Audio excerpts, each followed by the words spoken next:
E prontinho. Só arrumar aqui pra ficar bonitinho.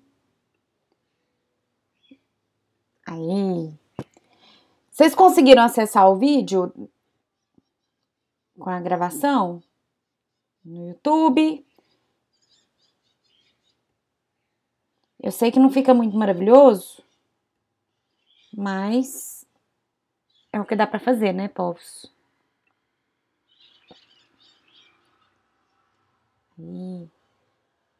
Porque ele fica o que tá aparecendo aqui pra mim, aí o slide fica assim clarinho, né? Aí é ruim. Mas paciência.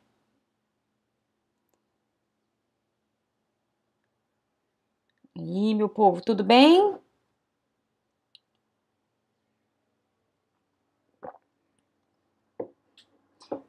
Não deu pra olhar, não? Depois dá uma olhadinha pra mim. Só se ficou bom, como é que tá? Os meninos de... Sabe que eu não lembro se eu coloquei no Moodle? Eu coloquei no YouTube e eu vou colocar no Moodle. Que eu tenho que lembrar de atualizar o Moodle. Deixa eu ver aqui o link da semana passada. Aguenta aí. Mas esse negócio de gravar aqui na tela não é muito bom.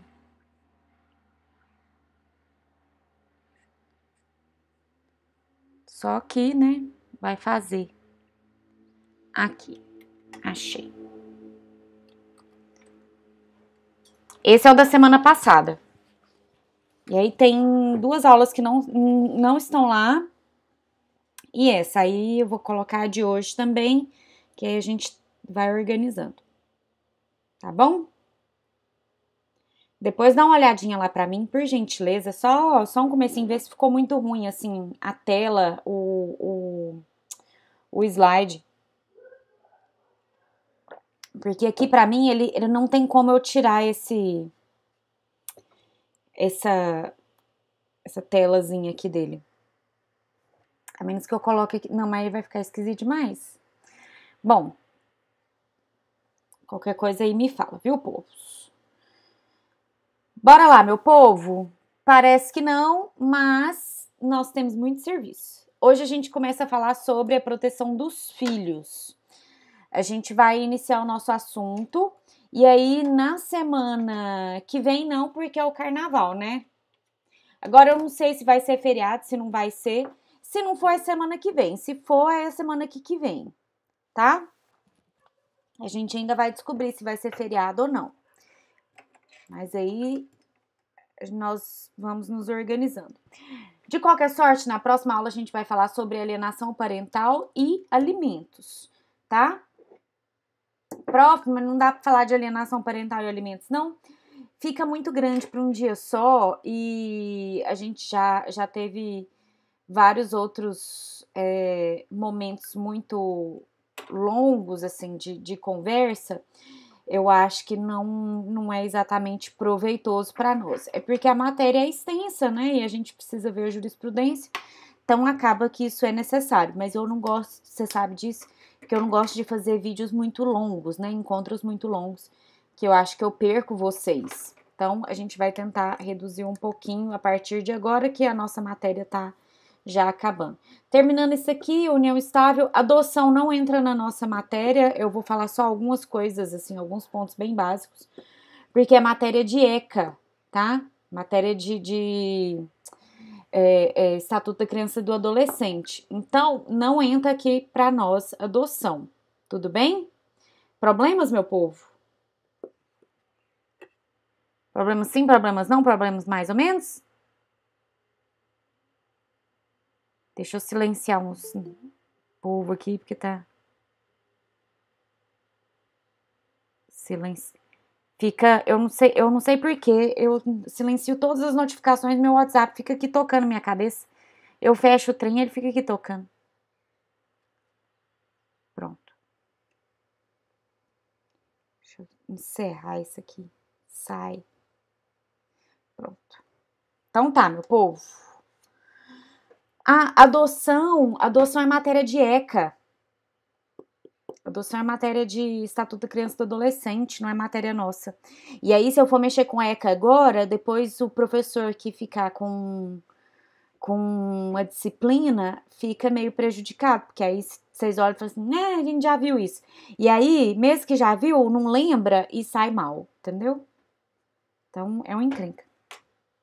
Mas vai dar certo, tá? A gente vai falar algumas coisinhas, assim, poucas, mas não é matéria minha, tá? Hoje a gente vai falar, então, nós vamos começar aqui com o princípio que mudou, gente, tudo. O princípio da igualdade entre os filhos. E essa é uma parte da matéria que é muito bonita e até muito difícil de você pensar no dia a dia, né? É muito difícil para as pessoas acompanharem isso. Porque tem muita gente que não está acostumado com essa nova realidade.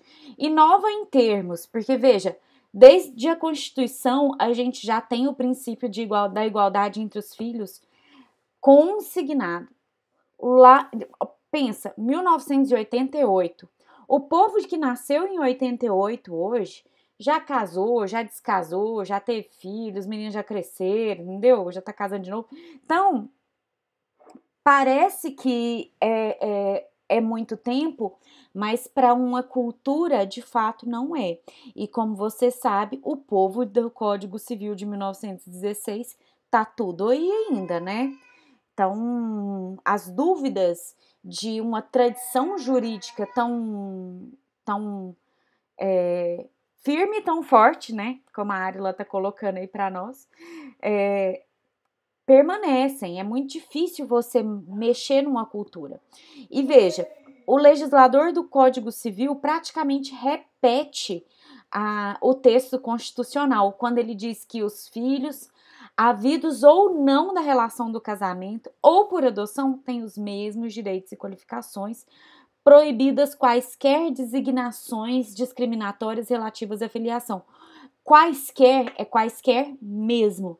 Então, não pode ter escrito no registro de nascimento, não pode ter diferenciação quanto para efeitos sucessórios, não pode ter, um tem uma escola e o outro filho tem uma escola mais barata porque ele é filho de criação, ele é adotado naquela adoção brasileira, né?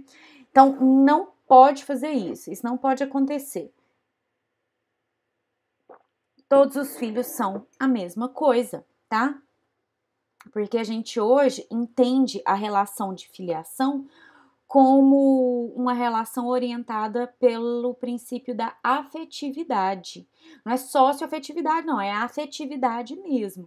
Então, os vínculos que unem as famílias, os vínculos de amor que unem as famílias, são muito mais fortes e mais importantes do que os simples documentos e a papelada que o poder público, né, e o governo de modo geral, quer que nós sigamos. Então, o que importa eu ter um papel que diga que eu sou isso, que eu sou aquilo, que eu sou aquilo outro, se no meu coração eu sinto diferente, tá? Então, se no seu coração você sente que você é filho da sua tia e você chama ela de mãe, não tem problema, bem. Você pode chamar ela de mãe, e o direito, como amparo que tem que nos dar, né, para aquilo que a gente precisa, tem que reconhecer isso e superar eventuais preconceitos, enfim. Ah, não, mas ela é só a tia, não é só a mãe. Meu filho, mas ela que me criou, ela que me levou para a escola, ela que foi para reunião, ela que aguentou choradeira, birra, tudo. Então, ela é a mãe. Por que não, tá? Então, a gente começa, no finalzinho do século XX, a superar esses problemas. E muitos desses problemas vinham por conta de uma dúvida que, de fato, é uma dúvida meramente financeira e econômica. Qual que era a dúvida do povo? Ah, mas se você tem duas mães, dois pais, né? Seu pai biológico e o seu padrasto, você chama todo mundo de pai. Aí você vai receber duas heranças? Mas o pai é meu. A herança é dele. Eu não posso receber por quê? Agora eu tenho sorte de ter 2 pais e isso é ruim, então. Para, né? Para, né? Então, nossa, Solange, calma, mulher. Solange já tá perguntando aqui, ó. Adoção de fato é difícil de ser reconhecida judicialmente pós-morte do adotante? Adoção de fato é aquela brasileira, né? Que o povo dá pra criar, padrinho, madrinha. Difícil, não é exatamente não. Depende da quantidade de prova que você tem, né? Na verdade, você vai reconhecer o vínculo socioafetivo. Não é exatamente adoção, tá? É o reconhecimento de um vínculo que já existe. Tô com um cliente assim que vai receber a segunda herança de pai. Pois é, Vitória.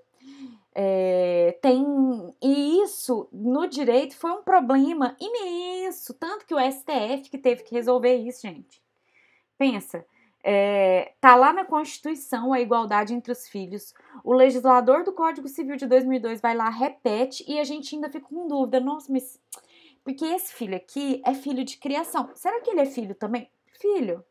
O povo entra na igreja, leva para casar, dá nome de fulano não sei que neto, né, pros filhos, e não é filho. Para.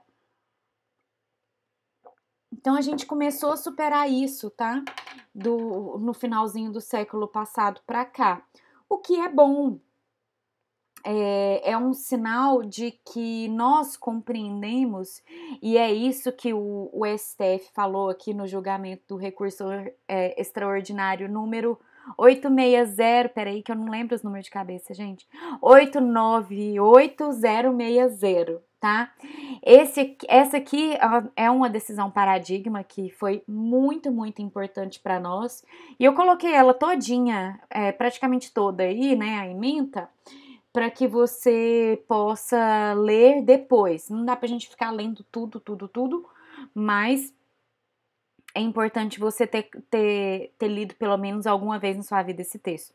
Então, ele fala justamente da paternidade socioafetiva, ó, e diz a conclusão, né, a tese que foi fixada ao final do julgamento foi de que a paternidade ou a maternidade socioafetiva, declarada ou não em registro, não impede o vínculo de filiação concomitante baseado na origem biológica com os efeitos jurídicos próprios. Justamente porque na decisão foi discutida a não intervenção do Estado nas vidas e nos arranjos familiares, em razão da consagração da dignidade, do princípio da dignidade humana, né, que é um sobreprincípio, e do direito à busca a busca da felicidade. Então, esse direito nos protegeria das tentativas do Estado de enquadrar a realidade familiar em seus modelos pré-concebidos pela lei. Pois, se a minha família tem um arranjo específico, qualquer que seja ele, a quem isso importa além de mim e da minha família? Então, se eu vou receber 2 heranças, qual é o seu problema?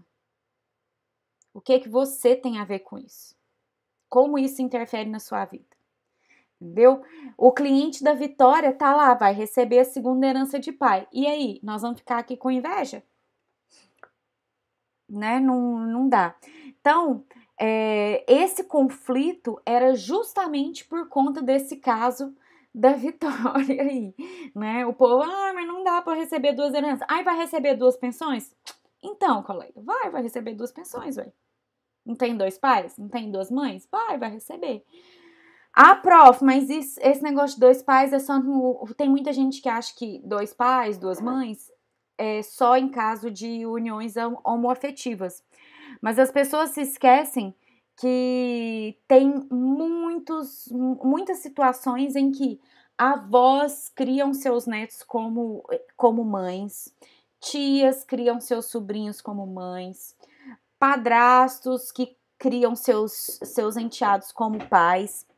Eu sempre conto isso, não sei se eu já contei aqui. Se eu contei, aí eu vou contar de novo.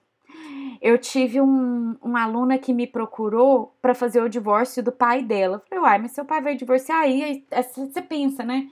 o pai vai divorciar de certa madrasta. Não, era o padrasto dela que estava divorciando da ex-esposa dele. Mas ela chama o padrasto de pai, né? Então, era o divórcio do pai dela. E aí, ela que me procurou, porque o pai e a mãe dela queriam casar, e ela tava toda feliz, né? Mas tinha uma ótima relação com o pai biológico também. Só que os dois são pais, pronto, ué. E aí? O que tem? Bom pra ela, né? Então, esse princípio... Ai, gente, perdão, peraí.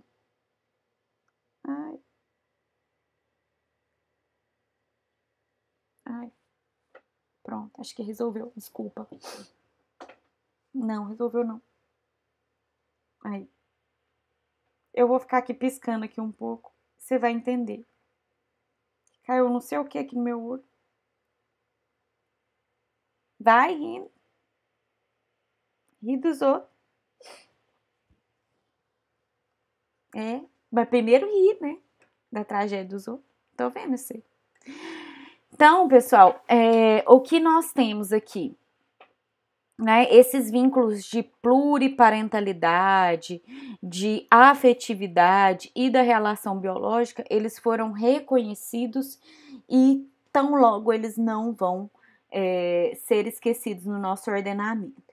E a gente precisa lembrar que cada um tem a sua família e família, todas elas são esquisitas, tá? Mesmo aquela mais heteronormativa que você acha aí, ó, papai, mamãe, filhinhos, toda família é esquisita, gente. Sejam bem-vindos à realidade, tá? E a gente consagra e reconhece também o princípio de não intervenção estatal nas relações de família. Ai, não intervenção, mas assim, então quer dizer que pode bater nas crianças? Não, colega, não intervenção, mas você precisa proteger o direito da criança e do adolescente, né? Lembra do melhor interesse da criança e do adolescente que tá lá no artigo 227 e toda a outra legislação de ECA e de tudo mais que existe. Não, é melhor interesse da criança e do adolescente apanhar até ficar mole? Lógico que não, gente, pelo amor de Deus, né? Aí, ó, dentro desse princípio também de igualdade entre os filhos, nós temos outras coisas que apareceram na justiça e que vale a pena a gente destacar. Um caso desses aqui, ó, é a equiparação do prazo de licença para a adotante. A licença maternidade, então, essa licença de até 120 dias foi equiparada pelo STJ à licença concedida à adotante. Mesmo para crianças maiores, que não são bebês, né? Que não dependem dos pais para a própria alimentação e para a própria higiene.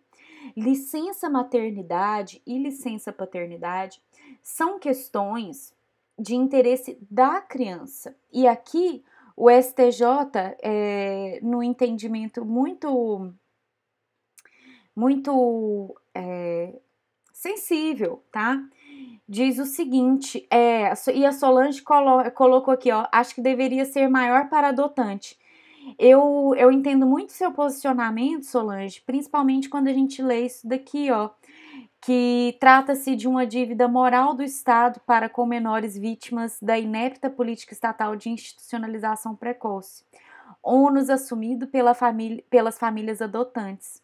Então, a dificuldade de adaptação, quanto mais velha for a criança, e também considerando que nesse caso aqui, ó, tratava-se de criança que já tinha passado por instituição de internação compulsória em razão de cometimento de atos infracionais, então maior ainda vai ser a dificuldade de adaptação da criança com a família.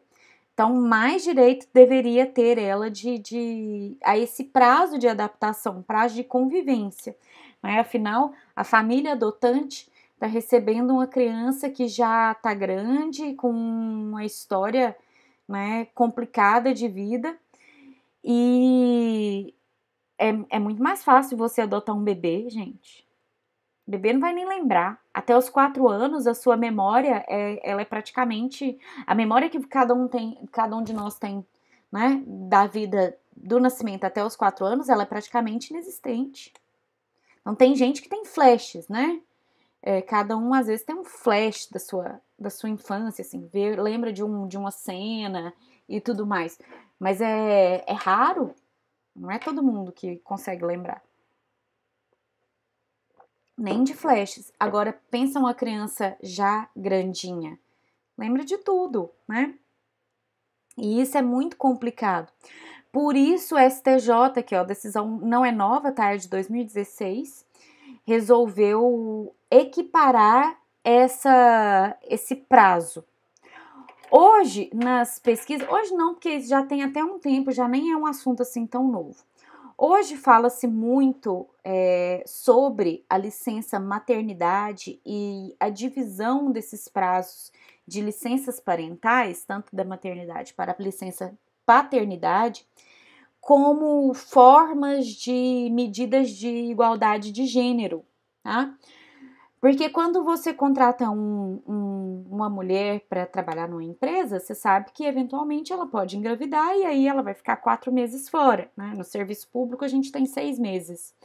E aí eu digo para você, como pessoa que pariu recentemente, não sei como o povo volta com 4 meses. Não sei. Porque até 6 meses é o recomendado para alimentação mínima, né? Para amamentação de prazo mínimo. Então, não sei, sinceramente, como é que o povo volta, porque é o caos. Dar mamar para neném é o caos, é muito complicado. E aí você voltar com 4 meses a trabalhar é difícil. E a gente vence, né? É isso, é a palavra, é o termo mesmo, a gente vence. Mas fazer isso sem o pai é muito, muito mais difícil, tá? Para criança, para mãe.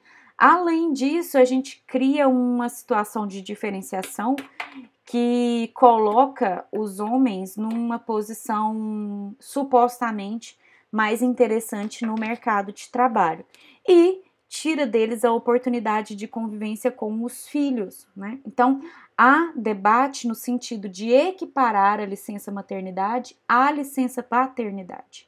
Então, para que os homens também tenham a mesma possibilidade de convivência com os seus filhos, que sejam os 4 meses, que não são ideais, né? Mas que a licença paternidade tenha também o mesmo prazo. Não só como medida de igualdade de gênero, mas também como forma de prestigiar o melhor interesse da criança e do adolescente, né? Eventualmente. Porque você protege a maternidade, você dá oportunidade para as pessoas aprenderem a serem pais também. E não é para o pai aprender a conviver com o filho, porque não é fácil, gente. Quem aí tem criança sabe. A direita é bonitinho quando quer. Pois é. Então, são coisas que a gente precisa começar a discutir, sim, né? É muito fácil falar você colocar a culpa nos homens e falar assim, o homem não quer ser pai. Mas ele pode. Alguém tá deixando, né? Tem esse tempo, ele tem essa permissão, porque como é que o pai vai aprender a dar banho no menino pequeno? Eu falo por mim, eu também não sabia mexer com menino pequeno, não, gente. Sabia não, tinha nem ideia, né? Soltaram a criança na minha mão, isso que é minha, então eu tenho que aprender, né? Agora, com os homens é a mesma coisa.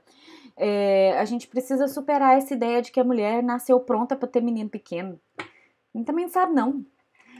Vi uma reportagem uma vez em que as empresas ofereciam licença paternidade estendida e alguns pais não aceitavam. Acredito que tem um pouco a ver com o aspecto cultural.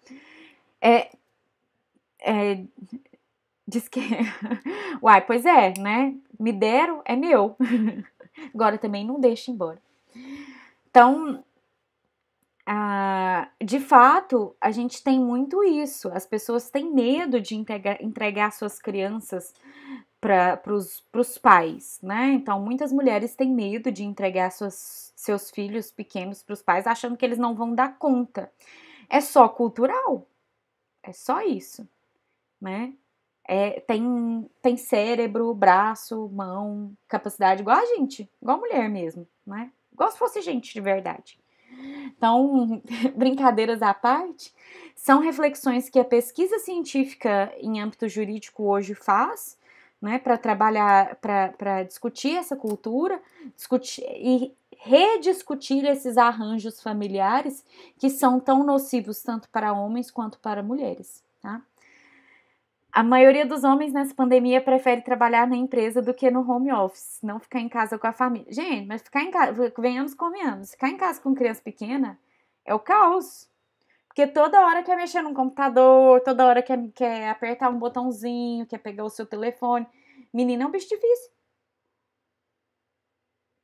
Realmente, trabalhar em casa é muito complicado, né? Mas se você pensar num período de licença, enquanto a criança precisa mais, e é uma coisa que as empresas já estão acostumadas a fazer com as mulheres, por que não? Eu acho interessante isso. Por que as mulheres lutam tanto pela licença paternidade estendida? Isso deveria ser uma luta dos homens, muito mais do que nossa, né? Mas, enfim, fica aí a dica para as pesquisas científicas que virão. Vocês que vão entrar em TCC no semestre que vem, né? Ou seja, abril. Fica aí a dica, né? Discutir dá um excelente tema de trabalho, inclusive, viu? Por que a pauta de licença paternidade estendida é uma pauta dos movimentos feministas? Prioritariamente. Não sei, né? Minha irmã fala que todos os dias salva o ser da morte por conta de duas crianças. Eu sei o que é isso. Sei o que é isso. Porque as praguinhas comem tudo que não pode. Bora, meu povo. Mais um aí, ó. Mais um interessante. Olha, Igor, misericórdia. Não, mas semestre que vem a gente vai voltar, gente. Semestre que vem acho que pode dar adeus ao EAD. Quinta-feira eu tô lá em Morrais de novo. Se você quiser me ver, eu tô lá em Morrinhos, viu, gente? Ai, meu Deus, glória a Deus. Quinta-feira eu tô aqui. Tô aí. Lá. Tá? Pra gente poder dar um jeito nisso. Parece que vai sair uma sala pra gente de NPJ, sabe onde? Uma não, duas. E banheiro. No fórum. Ai, que chique. Tô me achando.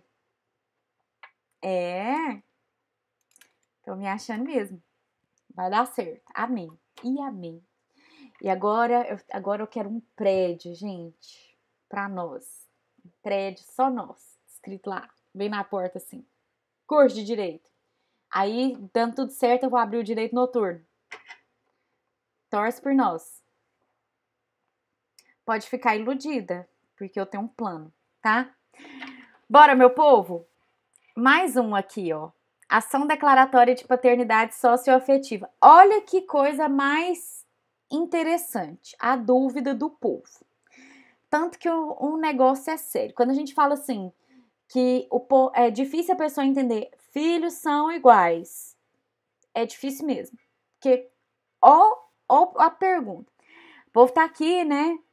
Lá no STF menciona, né, a paternidade socioafetiva, não impede reconhecimento. Tá aqui a tese reconhecida pelo STF, aquela que a gente viu agorinha. E aí vem a dúvida, ó. Será que dá para acumular paternidade socioafetiva com biológica aqui? E isso, como é que isso vai refletir aqui, ó, conferir status diferenciado entre o genitor biológico e o socioafetivo é conceber um tratamento desigual. Diz que não pode. Mas olha o que o Tribunal de Minas fez. E aí chegou lá no STJ, colocou lá, ó, na certidão de nascimento, pai socioafetivo. Minas Gerais, que é um tribunal reconhecidamente moderno, tá? É Minas e Rio Grande do Sul. Toda vez que você vê assim, tribunais com decisões de vanguarda, Minas e Rio Grande do Sul, Minas e Rio Grande do Sul. Goiás tem um tribunal mais conservador, né, mais tradicional. Isso aí me vem com essa, ó, isso aqui, olha o ano que o trem me sai. 2021, gente.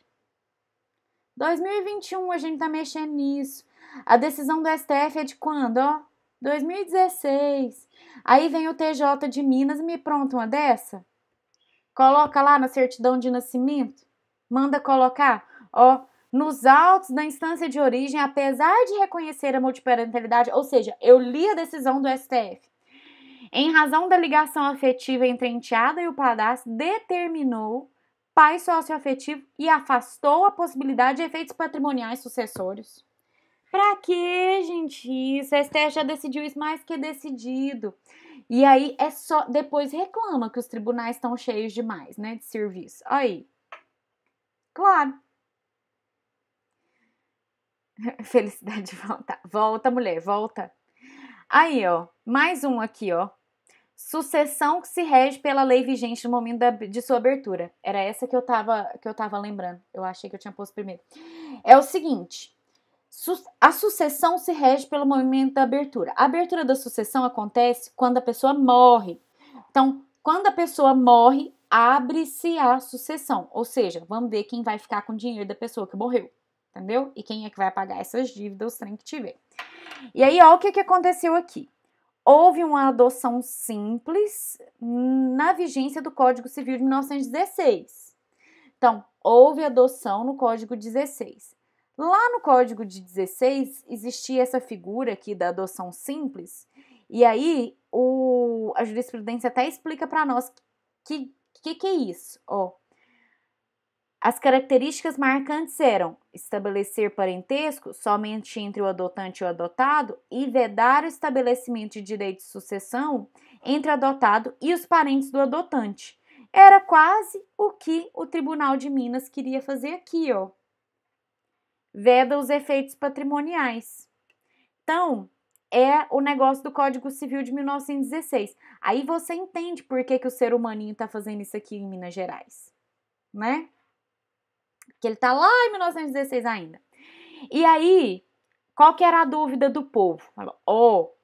Tem o direito de filiação, mas não tem de regime sucessório. Então, a gente não quer dividir o dinheiro.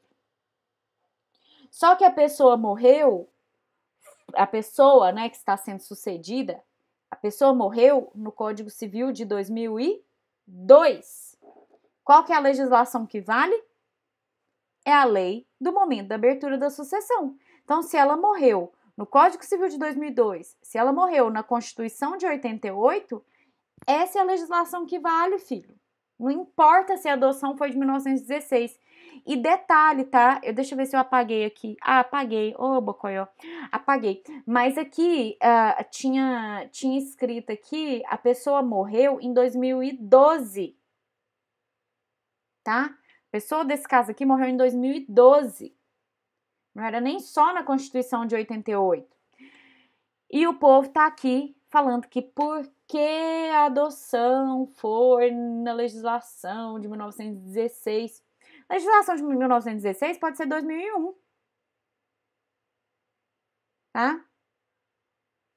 E aí o povo tá aqui querendo tirar a pessoa da herança. Ó que feiura. Ó que feiura. Você ficar brigando por causa disso? É feio demais, gente. Brigar por dinheiro é feio demais.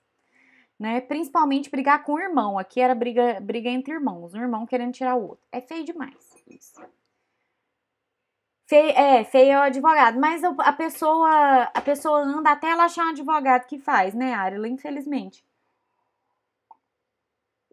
Por isso eu digo que a gente aqui tem uma missão de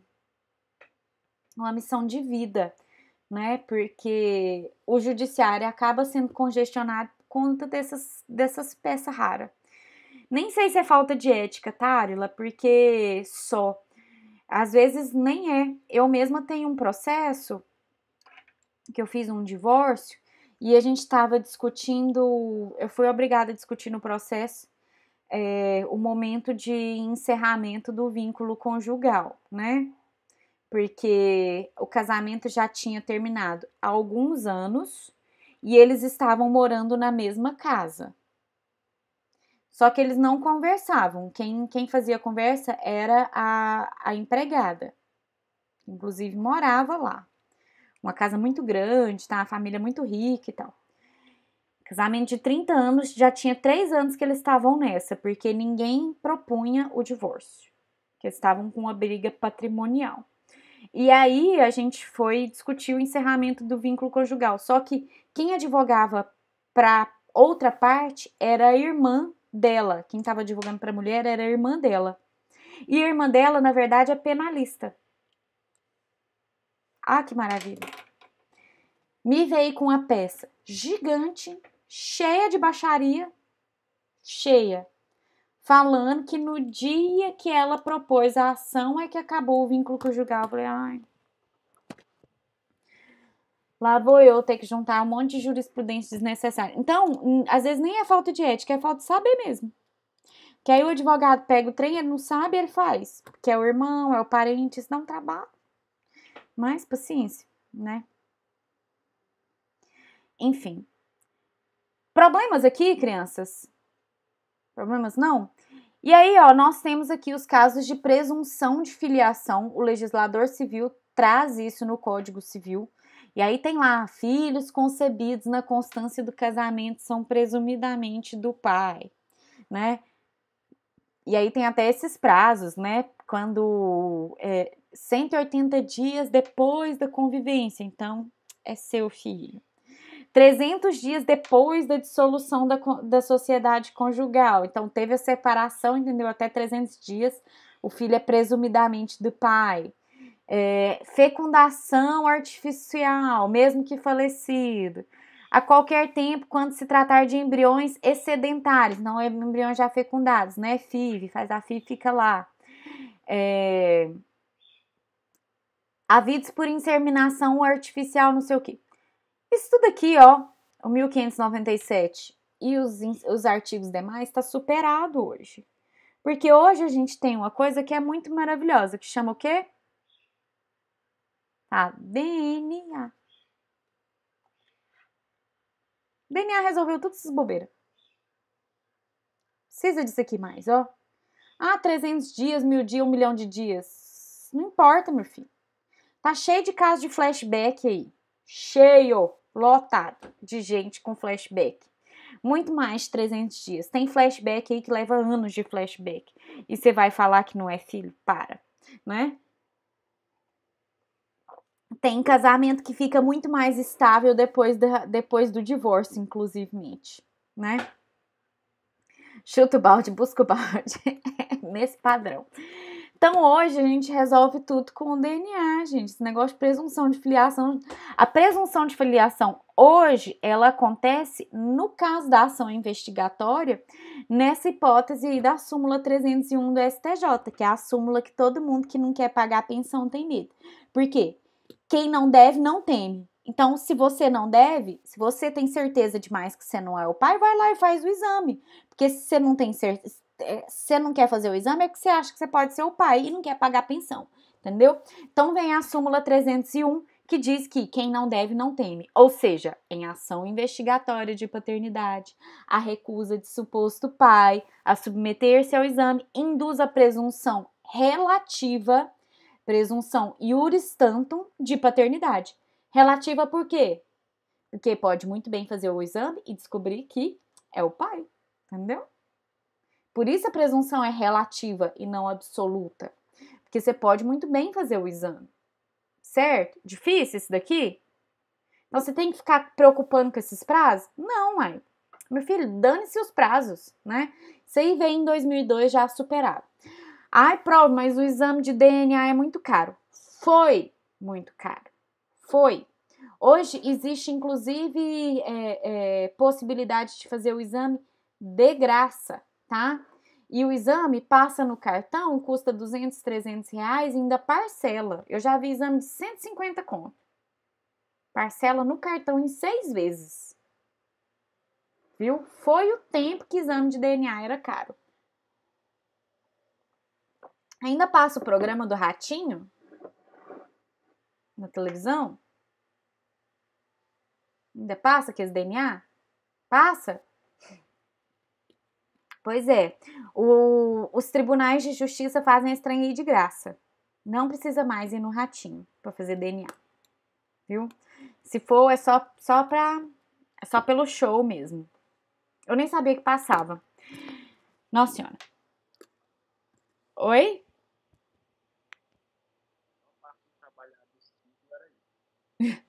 Melhor da gente trabalhar no... Trabalhar na família era isso. Era dia de DNA.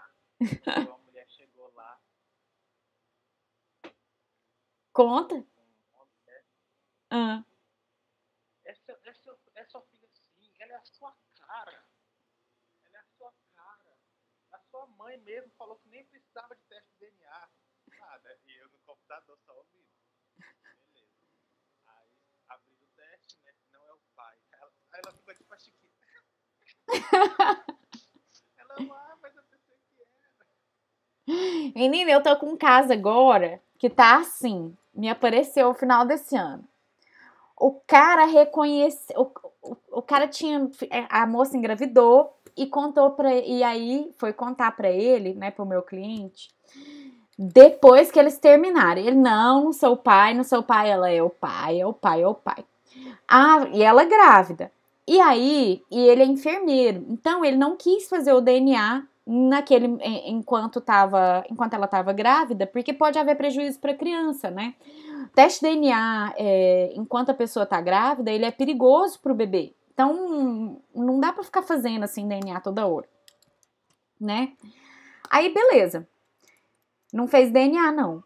E tá lá aquela dúvida, mas assim, já saiu com o registro feito da maternidade, né?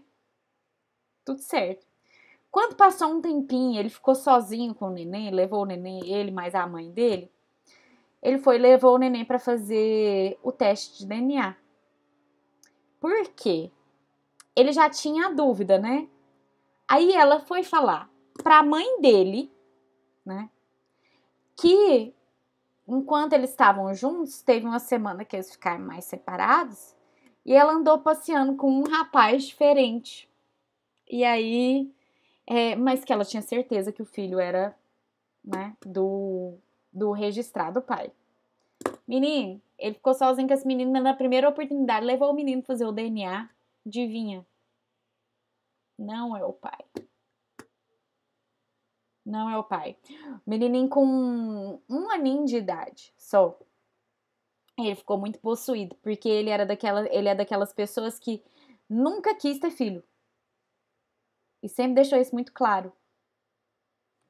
E aí, já viu, né? Então, nesse caso de erro, dá para você questionar a filiação, o estado de filiação, né? Por isso que a presunção é iuris tantum também. E desde que não haja vínculo socioafetivo. Se houver vínculo socioafetivo, aí já era. Se tiver vínculo socioafetivo, continua sendo pai, mesma coisa, tá? E aí, ó, o reconhecimento de filhos é irrevogável. E ó que gracinha, o legislador escreveu 2 vezes a mesma coisa, né? Que é para você ler 2 vezes e ver se você grava, ver se o povo grava. Ó, o reconhecimento dos filhos fora do casamento é irrevogável e é feito registro do nascimento, escritura, escrito particular, testamento, manifestação direta perante juiz, de qualquer jeito que se você reconhecer o filho, tá reconhecido, tá? Reconhecimento não pode ser revogado, nem quando feito em testamento. Não revoga, tá? Reconheceu, tá reconhecido.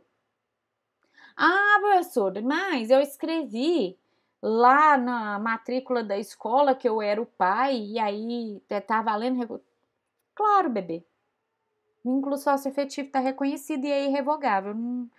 Não dá para você amar e depois, entendeu? Não é filho. E aí tem lá, o filho, enquanto menor, fica com a guarda do genitor que reconheceu.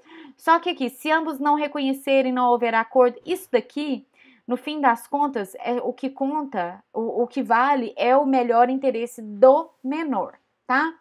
Não tem, mas e as condições? São condições o quê? Financeiras? Não necessariamente financeiras. Não é quem tem mais dinheiro que fica com a criança. Então, nem sempre é assim que acontece. Às vezes a pessoa tem mais dinheiro, mas ela não tem nenhum tempo. Às vezes ela não tem condições psicológicas de criar uma criança. Então, é o melhor interesse da criança e do adolescente mesmo. Não só financeiro. Não é quem ganha mais fica com o neném. E no caso de filho maior, o reconhecimento depende do seu consentimento. Para o filho menor, é cabível impugnar o reconhecimento nos 4 anos que seguirem a maioridade ou a emancipação.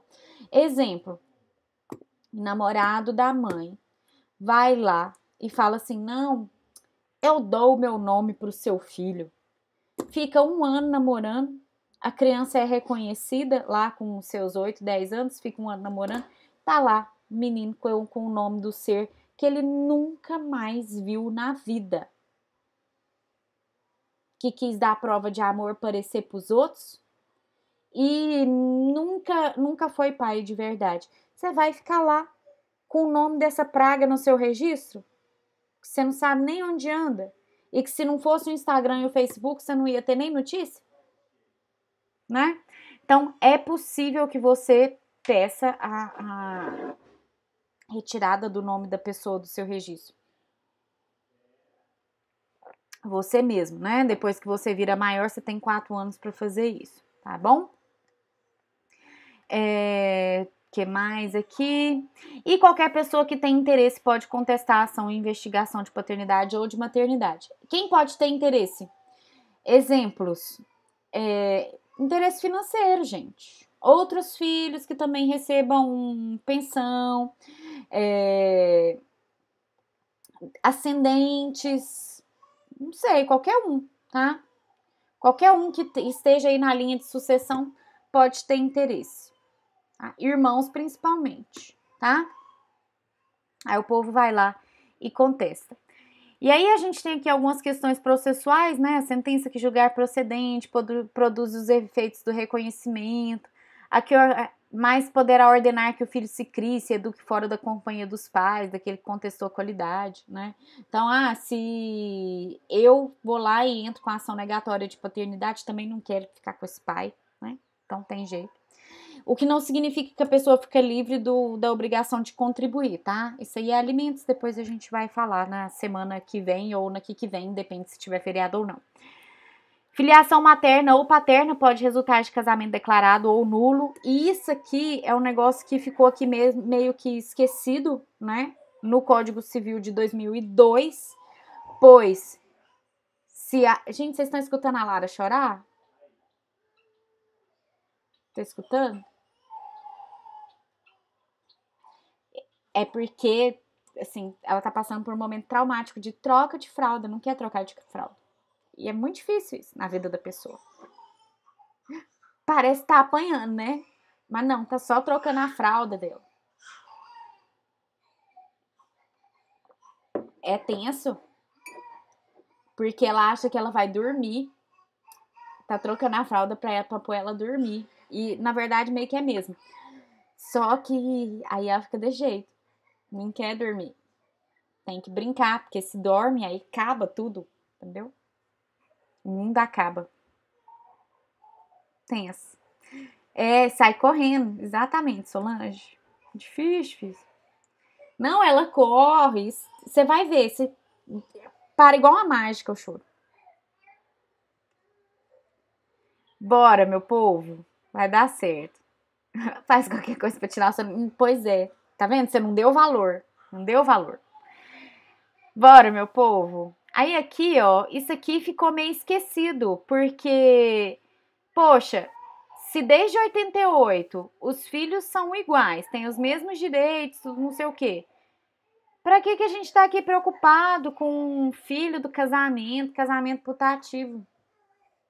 Que diferença faz? Ser filho do casamento, não ser filho do casamento. Zero de diferença. Peraí.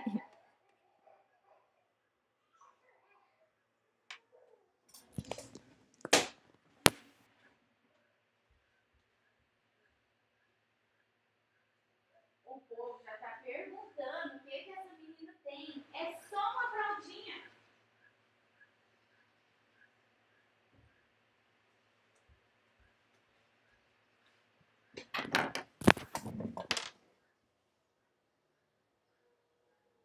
Pronto, foi curada. Desculpa, gente. Tá lá embaixo agora, resolvendo a vidinha dela. Então, pessoal, essa questão de resultado de casamento, isso aqui já foi tudo esperado. A gente não precisa ficar preocupando com essas bobeiras mais, tá? Seguindo aqui, nós temos, olha só, ação negatória de paternidade, anulação de registro civil. Pai registral induzido a erro. É o caso do meu cliente. Ele não sabia, foi lá e registrou. Então, nesse caso, né, dá para você anular o registro porque ele não condiz com a verdade biológica e porque a pessoa incidiu em erro. Não dá para você obrigar ninguém a gostar de outra pessoa sabendo que, né, houve vício de consentimento originário. Então, se houve vício de consentimento originário e não há vínculo socioafetivo, então tem que anular o registro. Mas detalhe, a pessoa tem que fazer isso logo. Não dá pra ficar esperando. Ah, a criança tá com 12 anos. Você vai lá e desconstitui o registro? Sendo que já foi em tudo quanto é festinha, já tem cartão de Natal, né? Esses trem tudo, aí não dá. Esse outro caso aqui, ó, olha que interessante. É possível a desconstituição e tal, em desacordo com a verdade efetuada, beleza. É uma negatória de paternidade, tá? Firmado com vínculo de consentimento, mas não houve configuração e aí não houve configuração do vínculo socioafetivo. O que é que essa aqui que eu queria falar?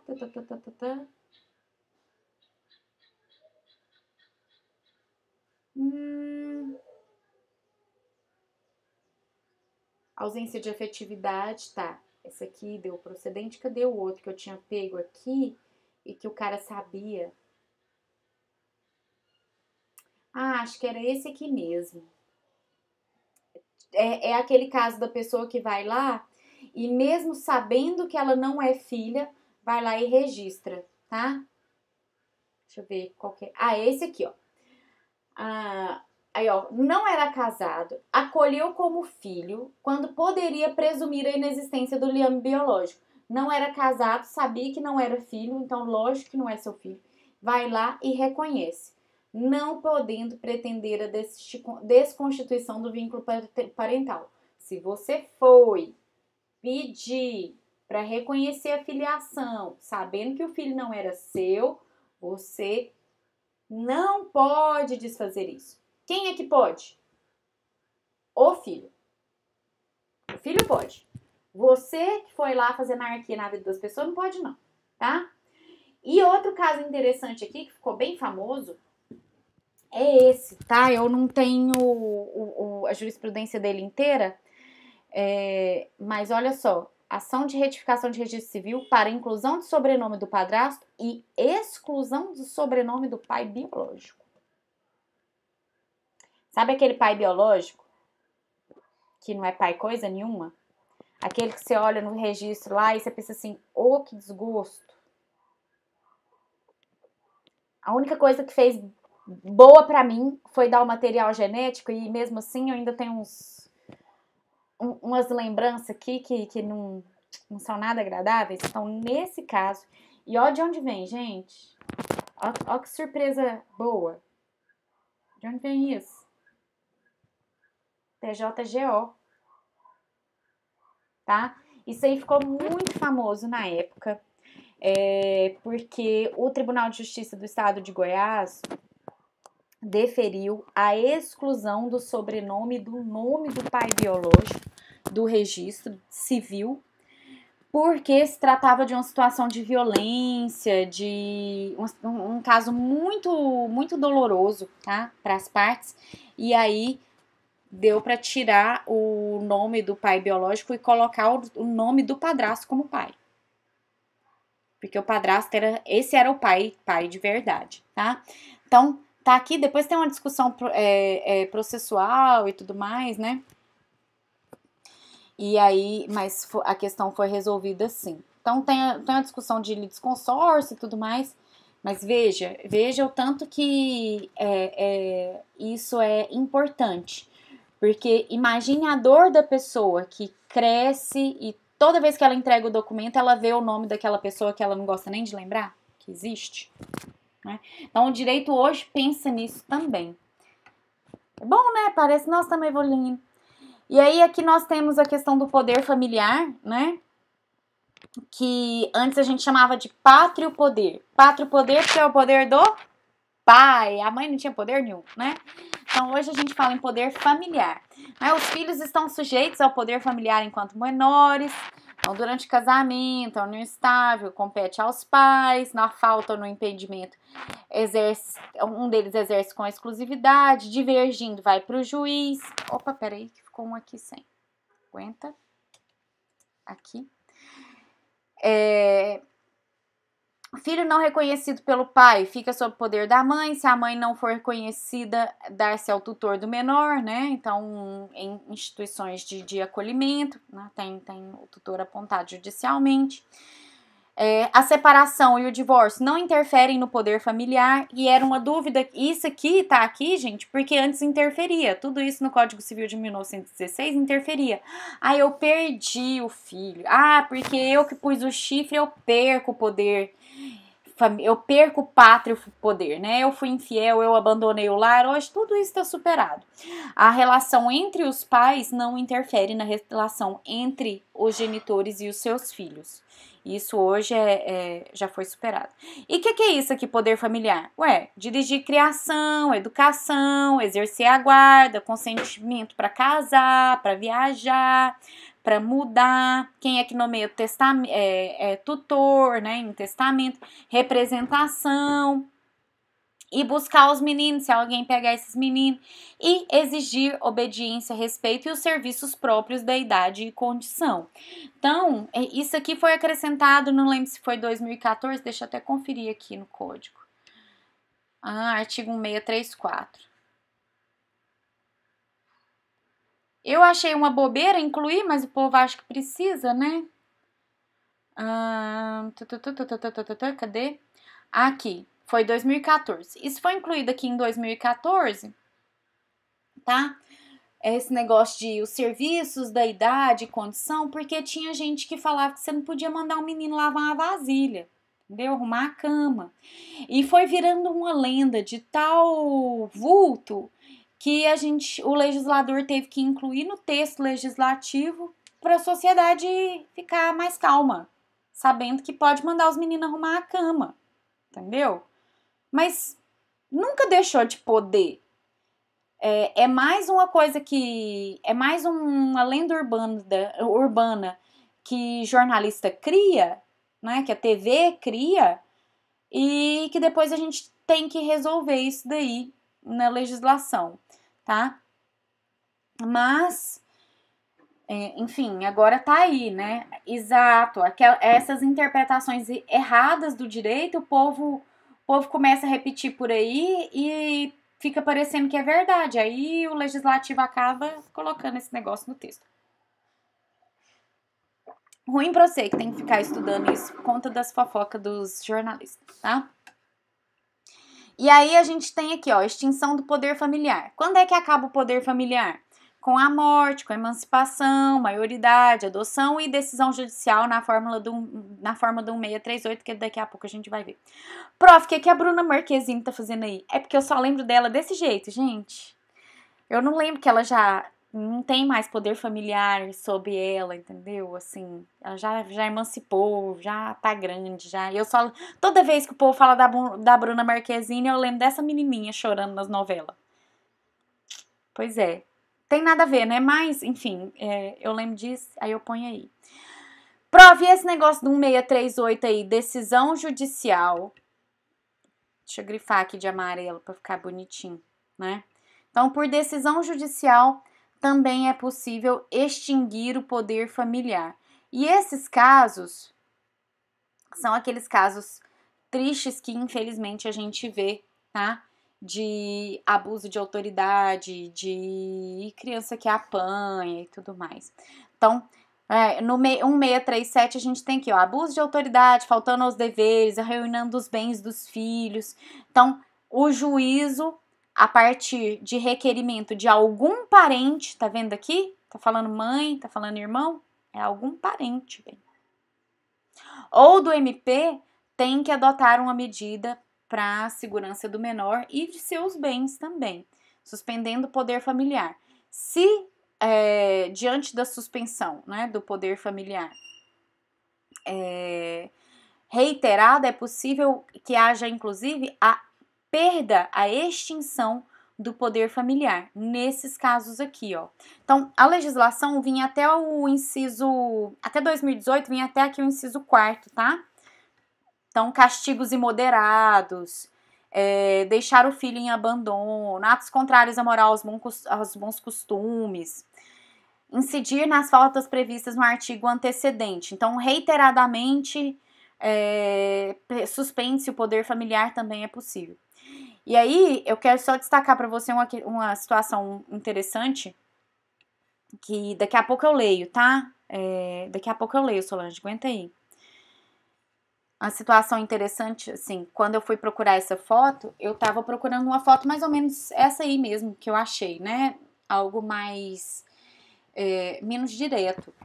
Mas se você digitar no Google Imagens, criança apanha, gente, o que aparece de crianças, assim, muito, muito machucadas, é uma coisa horrorosa.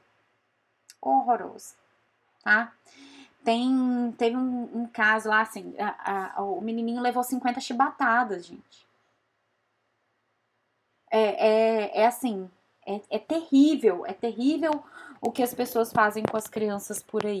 Muito, muito, muito triste mesmo. Então, eu particularmente não tenho estômago para trabalhar em vara de infância, tá? Porque o que aparece é muito, muito triste. E é um trabalho muito necessário e muito, muito difícil, tá? Então, a pessoa tem que estar muito preparada para desenvolver. Deixa eu ver isso aqui.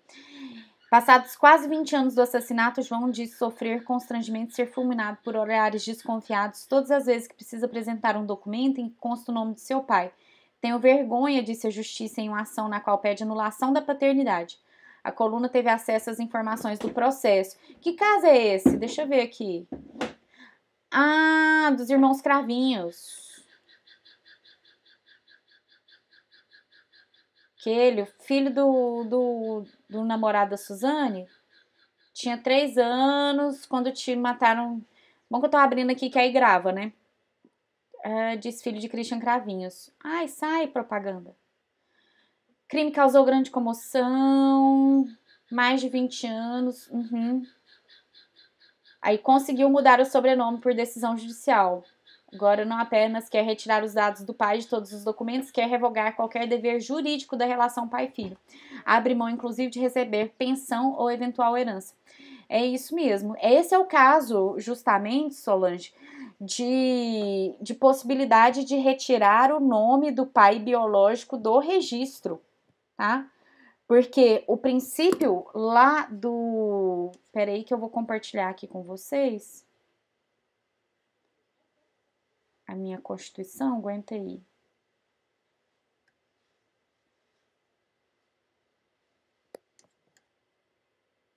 Aqui.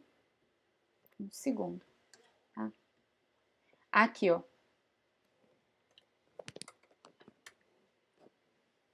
Aqui, artigo 227. Aqui não sei se tá dando pra ver bem. Aí, ó.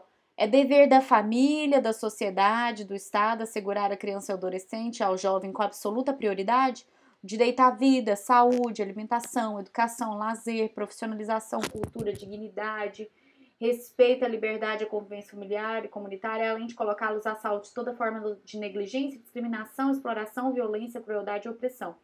Então, as medidas que precisam ser tomadas, tá, para assegurar esses direitos à criança e ao adolescente são dever do Estado, da sociedade e das famílias. Veja, se o nome do criminoso fosse João da Silva, João Maria da Silva, sabe? Que tem 1 milhão de homônimos por esse Brasil afora, seria uma situação. Mas Christian Cravinhos, né? Os irmãos Cravinhos. Quando você fala assim, os irmãos Cravinhos, quem assistiu isso na época lembra na hora do que se trata. E aí, quando a pessoa vê esse sobrenome, né, já pergunta logo, você é parente do não sei o quê? A gente aqui em Goiás tem muito essa mania, né? Você é parente do fulano de tal, não sei quem? Então, imagine isso em volume de Brasil e você é parente de não sei quem, o seu parente é o cara que matou os pais da namorada, apaulados. Viu? Você é parente? Não, meu pai. Pensa. Situação horrorosa. Então, eu particularmente acho muito compreensível e sim, é muito possível, tá? Muito possível anular o registro para não deixar. E a ação é a ação de anulação de registro mesmo. Tá? Então, ele pediu a retificação de registro para tirar o sobrenome e agora vai pedir anulação de registro para tirar o nome do pai. Não quer nem ter notícias da pessoa, tá? Que é muito compreensível. Então, a gente vem aqui, aqui no 1638. Vinha até aqui e depois foi acrescentado. Entregar de forma irregular o filho a terceiros para fins de adoção. Entregar de forma regular também perde, tá? Se a entrega do filho para adoção, a pessoa tem 10 dias para arrepender. Quando ela entrega lá a criança na vara de infância. Prof, mas pode? Aí não é crime? Meu filho, tem tempo que isso pode, viu? Esse é desde 2009? 2008, 2006, é um número assim, múltiplo de 3, tá? Mas tem tempo que isso pode. É outra lenda que muitas vezes aparece aí na TV, a pessoa não sabe que ela pode entregar o filho para adoção.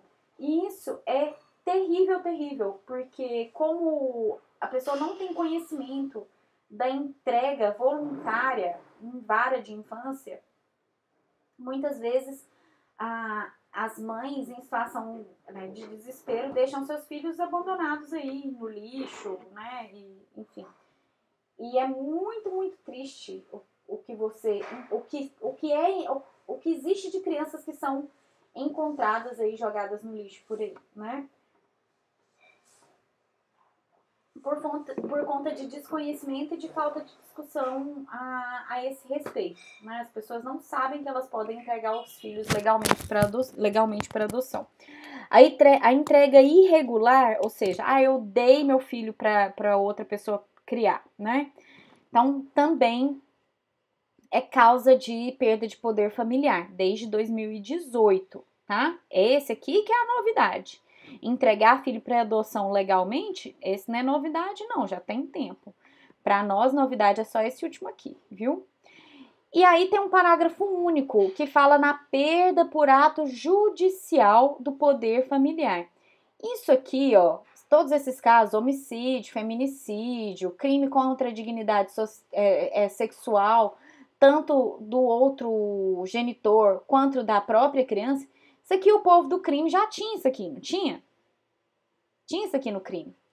Então, o que está fazendo aqui de diferente aqui no Código Civil? Ora, agora é possível que isso aconteça sem sentença penal condenatória. Isso acontece antes, por decisão.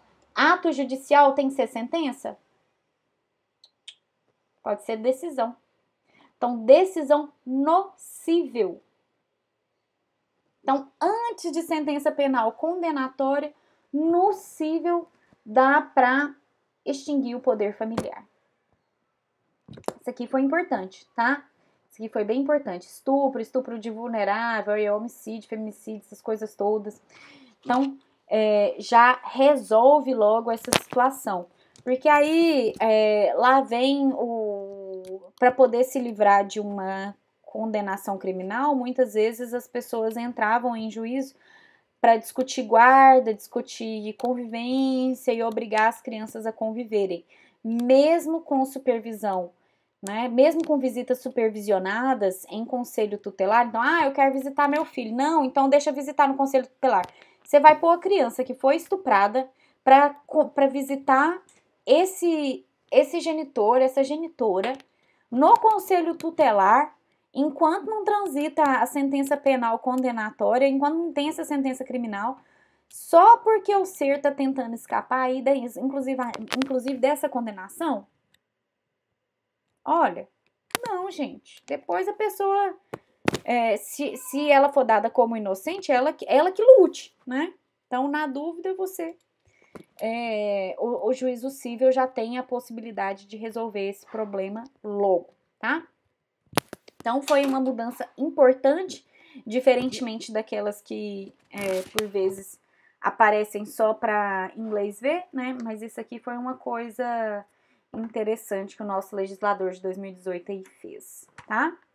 Tem mais dúvidas, crianças? Apontamentos, coisas interessantes que vocês queiram comentar? Não? Eu sei que saiu esses dias, né? Parece na televisão, não sei se foi no Fantástico, um trem assim, falando da adoção, de entregar para adoção. Aí o povo sempre falando, nossa, olha, pode. Antigo isso, viu? Antigo mesmo.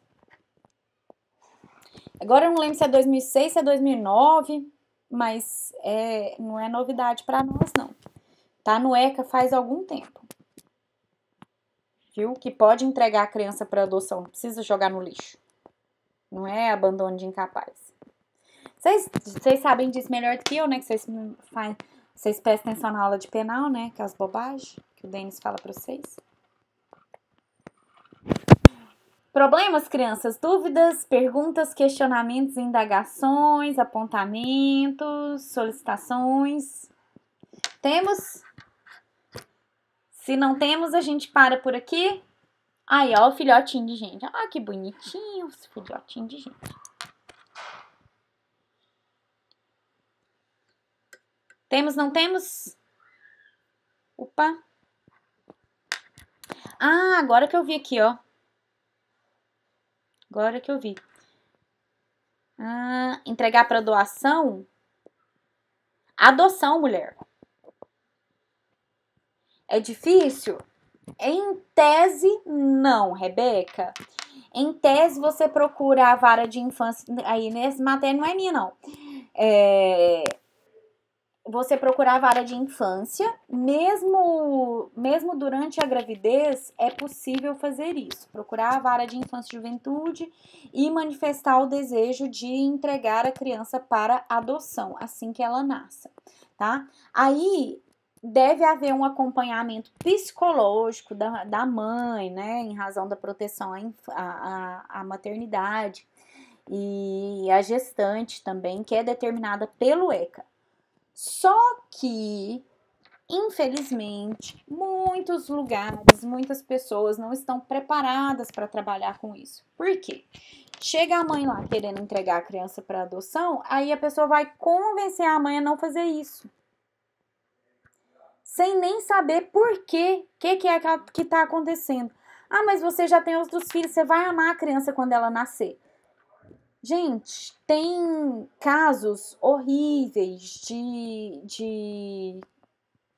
de homens que violentam suas mulheres, né? E mulheres com condição econômica muito difícil, que não tem jeito de criar a criança.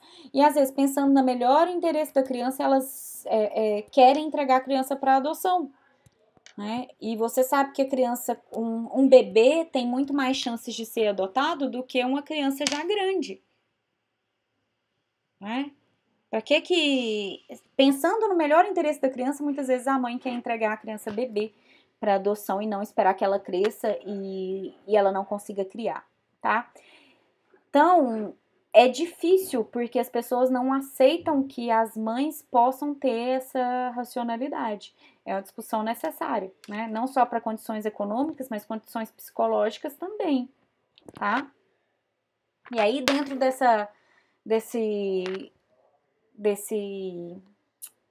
desse debate, entra, inclusive, a possibilidade de acesso a cirurgias de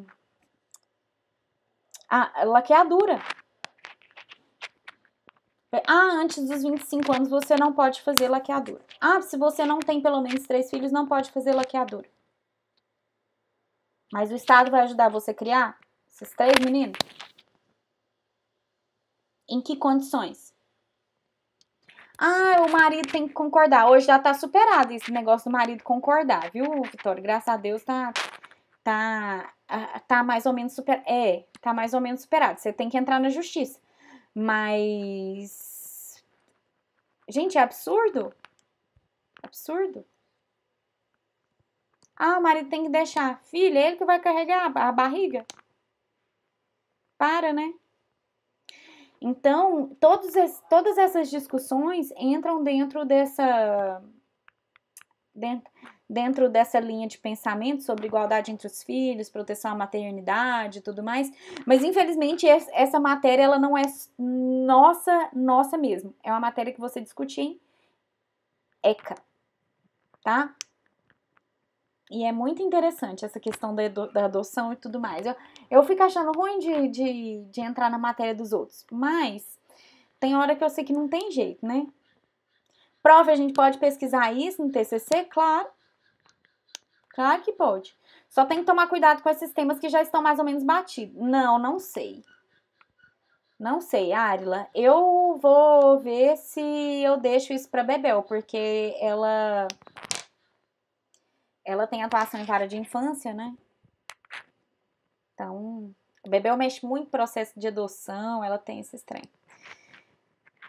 Então, eu particularmente, assim, não pego. Quando aparece, eu não pego, porque eu não tenho estrutura psicológica para trabalhar com isso. Acho que a gente tem que saber cada um tem que saber a sua limitação. Eu sou aquela que fica triste, chora. Nossa, é terrível, né? É um tema que a galera pesquisa com gosto.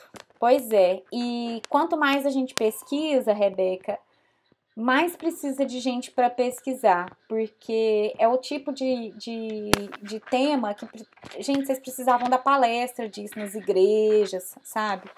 Mas ao mesmo tempo em que é muito necessário, tem pouca abertura para a gente discutir esse tipo de coisa.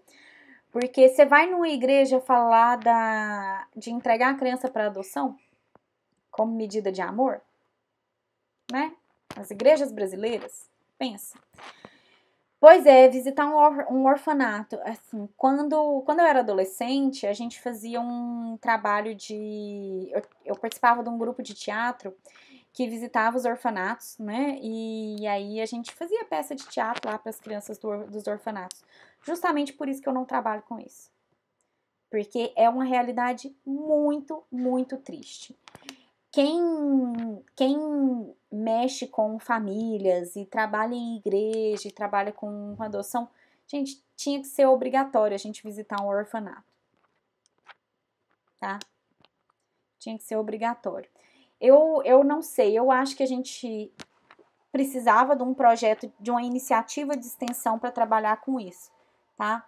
De aproximar as igrejas dos orfanatos e dar palestra, mas enfim. O difícil é isso, né? O povo sai da igreja exorcizado mesmo. Excomunga, né? Paciência. E eu tô te falando isso como católica, viu? É muito difícil ter abertura pra falar desses assuntos nas igrejas em geral. Também acho. Vamos. Não, mas a Bebel, por enquanto, ela ainda não é efetiva, né? Vamos ver. Vamos esperar o concurso para efetivo aí. Quem sabe? Dá tudo certo, tá? Crianças, vamos encerrando por aqui.